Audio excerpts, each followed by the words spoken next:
प्यारे सज्जनों, अक्सर हम लोग सोचते हैं कि परमात्मा हमसे बहुत दूर है, क्योंकि हमें लगता है परमपिता परमात्मा किसी दूर स्थान पर मौजूद है, जो पृथ्वी पर हमारे जीवन के बारे में पूरी तरह से बेपरवाह है। हमें आश्चर्य होता है कि वे तो इतने व्यस्त हैं, उन्हें हमारे बारे में सोचने का समय ही नहीं।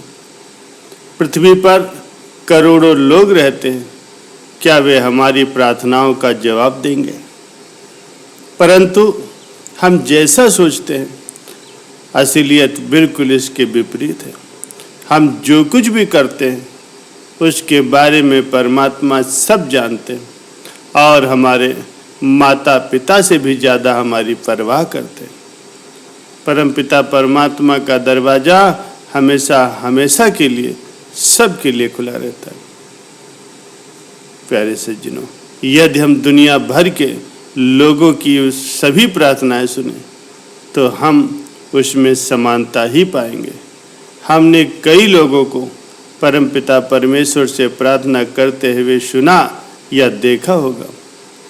हम ये भी देख सकते हैं कि उनकी प्रार्थनाओं का वो उत्तर भी देते हैं, लेकिन ये इंसान का स्वभाव है कि जिस क्षण उसे जवाब नहीं मिलता या उस समय तुरंत जवाब नहीं मिलता जब वो चाहते हैं, या वैसा जवाब नहीं मिलता जैसा वो चाहते, तो वो निराश और दुखी हो जाते हैं। ज़्यादातर लोगों के साथ ऐसा ही होता है। प्यारे सज्जनों, शुक्राना करना एक विशेष गुण है जिसकी कमी बहुत से लोगों में है। हम किसी के लिए 100 काम कर दें, लेकिन यदि वो व्यक्ति उस एक चीज़ पर अपना ध्यान केंद्रित करता है जो हमने नहीं किया या उसकी पसंद के अनुसार नहीं किया, ऐसे ही यदि हम अपने बच्चे को सैकड़ों खिलौने खरीद करके दे दें, लेकिन अगर हम एक भी खिलौना उससे वापस ले लेते हैं तब वो हमसे शिकायत करता है, नाराज़ हो जाता है। हम किसी के लिए अनेक स्वादिष्ट भोजन बना सकते हैं, लेकिन वो व्यक्ति सिर्फ उस भोजन पर ही ध्यान केंद्रित करेगा जो भोजन हमसे जल गया था या जिसमें कोई कमी रह गई थी। ऐसे ही यदि हम किसी के जन्मदिन पर हर साल सुंदर ग्रीटिंग कार्ड भेजते हैं, लेकिन अगर हम किसी एक साल कार्ड भेजना भूल गए तो वो उस एक साल की शिकायत करते हैं। प्यारे सज्जनों, इसी तरह परमपिता परमात्मा भी हमें सप्ताह दर सप्ताह, साल दर साल हमेशा ही अपना आशीर्वाद देते हैं, लेकिन हमारा ध्यान केवल उस एक प्रार्थना पर ही केंद्रित होता है जिसका उत्तर हमें नहीं दिया गया। इतने सारे लोग केवल एक चीज़ पर ही ध्यान केंद्रित क्यों करते हैं जो उन्हें प्राप्त नहीं होती, बजाय इसके जो कुछ भी उन्हें प्राप्त हुई है। समस्या वर्तमान क्षण में जीने की गलत विचारधारा के कारण होती। वर्तमान क्षण में जीने का अर्थ है कि अपने मन को शांत करना और अतीत तथा भविष्य के विचारों को भूल जाना। लेकिन अक्सर लोग वर्तमान क्षण में तभी जीते हैं जब वो उनकी वर्तमान इच्छाओं से संबंधित होता है। लोगों को जो कुछ भी मिलता है उसके लिए वे शुक्राना करने का भाव रखते ही नहीं। वो केवल वर्तमान क्षण की अपनी इच्छाओं को पूरा करने में ही लगे रहते हैं। हमारा मन इस दुनिया की इच्छाओं से भरा पड़ा है। ये हमेशा हमें कोई न कोई इच्छा भेजता ही रहता है।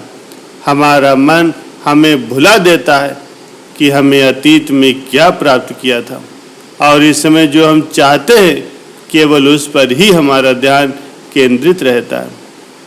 अगर वो हमें नहीं मिलता जो हम चाहते हैं तो हमारा मन हमें वो सब कुछ भुला देता है जो हमें उससे पहले मिला था।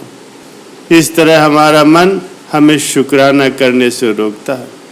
मन हमें दूसरे लोगों से प्राप्त होने वाली चीज़ों के लिए आभारी होने से रोकता है, और ये हमें परमपिता परमात्मा से मिलने वाली चीज़ों के लिए भी आभारी होने से रोक देता है।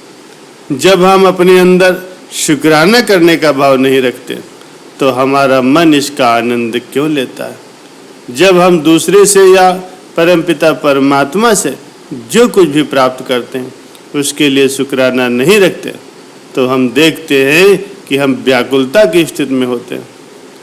हम हर समय दुखी और परेशान रहते हैं। उदासी और चिंता की स्थिति में हम ये सोचने लगते हैं कि हम इतना बुरा महसूस कर रहे हैं। जब हम ऐसी उदासी की अवस्था में होते हैं तब हमारा मन भी शांत नहीं होता। हमारा मन यही सोचता है हमें क्या प्रार्थना की और हमें क्या मिला। जब हम ऐसी स्थिति में होते हैं तो हम अपने दिमाग को शांत नहीं कर पाते और विचारों के भौर में फंस जाते हैं। प्यारे सज्जनों, हमें परमपिता परमात्मा के प्रति शुक्राना करने की आवश्यकता है। यदि हम उन सभी चीज़ों को देखें जो परमपिता परमात्मा ने हमें दी है तो हम पाएंगे हम कभी भी पर्याप्त रूप से परमेश्वर का धन्यवाद नहीं करते। जब भी हमें लगे परमपिता परमात्मा ने हमें सब कुछ नहीं दिया या हमारी प्रार्थना को स्वीकार नहीं किया है तो एक क्षण के लिए हमें रुक जाना चाहिए और उन सभी चीज़ों के बारे में विचार करना चाहिए जो परमपिता परमात्मा ने हमें अतीत में दी हुई है। प्यारे सज्जनों, जब हम शुक्राने के भाव में जीते हैं तो हमेशा शांत और प्रसन्नता का अनुभव करते हैं। यदि हमारे अंदर शुक्राने के भाव नहीं आते तो हमें इस बात की पूरी जानकारी होनी चाहिए कि ये सब हमारे मन की एक चाल है। हमें महसूस करने की आवश्यकता है कि यदि हम मन के आगे झुक जाते हैं तो हम कभी शांत और खुश नहीं रह पाएंगे, क्योंकि हम हमेशा ही अपने उदास विचारों के बारे में ही विचार करते रहेंगे। हमें परमपिता परमात्मा के पास वापस जाने, ध्यान अभ्यास में प्रगति करने के लिए एक शांत और स्थिर मन की आवश्यकता है। एक बार जब हम परमपिता परमात्मा के पास वापस चले जाते तो हमें कुछ और नहीं चाहिए होता, क्योंकि हम अपने स्रोत में ही विलीन हो जाते हैं। जब हम प्रेम और स्थायी सुख के सागर में एकमेव हो जाते हैं तो हम हमेशा हमेशा के लिए अंदर से शांत और संतुष्ट हो जाते हैं। प्यारे सज्जनों, आइए हम अपने मन के कारण उत्पन्न होने वाले दुख के क्षणों के बदले अपने अंदर शुक्राना करने का भाव विकसित करें, ताकि हम इस अस्थायी और नश्वर दुनिया के लगाव से ऊपर उठ करके परमपिता परमात्मा की गोद में हमेशा हमेशा के लिए सच्चे सुख को पा सकें।